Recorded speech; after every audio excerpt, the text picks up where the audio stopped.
Hello everyone, it's Midnight Specter here, and I'm continuing the Spooky Month topics, and today's topic is liminal spaces and Dreamcore.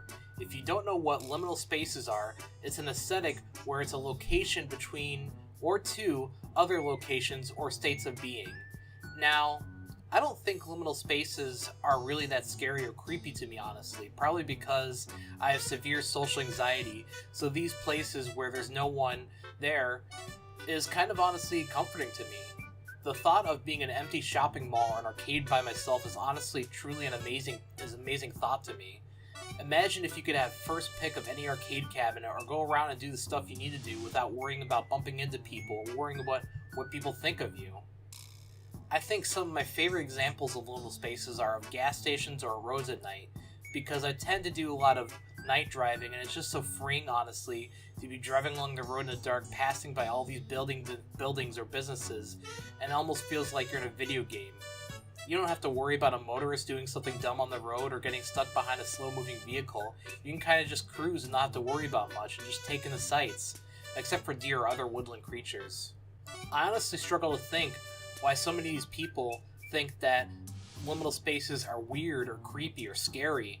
Most of them look like fun, but then again, I do like to do a lot of exploring. I remember when I had first got my license, I would drive around to a bunch of places, and just part of it was the feeling of freedom of having my license and being able to drive. But it was also a sense of exploration too. And sometimes I'd end up in some not so good areas, but sometimes I'd find new ways to get to some place. I would see side roads and say, hey, I wonder where this goes. I'm just going to go down it and see what happens. But honestly, it was so amazing and so freeing to me, and that's why I like liminal spaces, because it gives me the sense of, hey, there's nobody saying that I can't go here or I can't do this. I can just go and explore. Now, alongside of liminal spaces is another aesthetic which is called Dreamcore. Dreamcore has a few different branching cores, as they call them, such as Nostalgia Core, Kid Core, and Trauma Core. But I'll only really be talking about the main core here, which is Dreamcore. I ended up finding about liminal spaces through Dreamcore. I'm not entirely sure how I found Dreamcore, but I remember stumbling upon a TikTok compilation on YouTube one day, and I was hooked. These weird and fantastic places and scenarios that people would craft were stuff that I would honestly dream about. Now, my dreams are usually strange or nonsensical, with buildings with impossible architecture. I once dreamed that I went to a school in this giant white stone obelisk that went above the clouds, and it had a ring of a grassy area with smaller stone obelisks all around.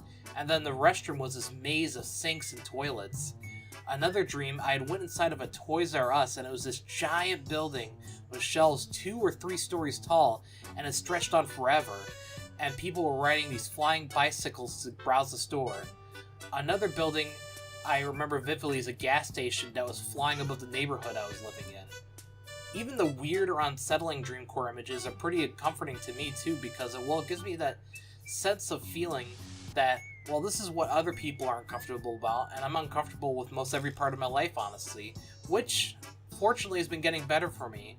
I've even gotten to a couple of events recently, but I still take comfort in just being at home and exploring new things on the internet. One of them being Dreamcore, of course. Now, Dreamcore doesn't have a huge music scene from what I've seen yet, but I think a lot of Vaporwave can fall under the umbrella of being considered Dreamcore. A lot of Dreamcore images though end up branching out to different cores, which I had mentioned earlier, but they all kind of fall under the Dreamcore umbrella. Kind of like with dogs, there's an overarching species, but they fall into their own categories, such as hunting, agility, retriever, etc. Dreamcore images can range from familiar places to totally fantastic or bizarre places, and that's what I really like about Dreamcore. It's not a rigid set-in-stone genre, which makes it hard to pin down what exactly it is, and honestly, I think that's the appeal to me. There's no cookie-cutter dream. I mean, sure, everyone has dreams about school and stuff like that, but my school dreams would be wildly different from everyone else's school dreams. For example, one time I dreamt I was touring my old school, and one of the classrooms were just full of opossum people, and one of them turned their head at me and screeched, which ended up making me laugh and waking me up in my dream laughing, because my sense of humor is absolutely broken. Well, I hope you liked today's video. It was a short one, but don't forget to like, comment, and subscribe if you're new, and I'll see you in the next one.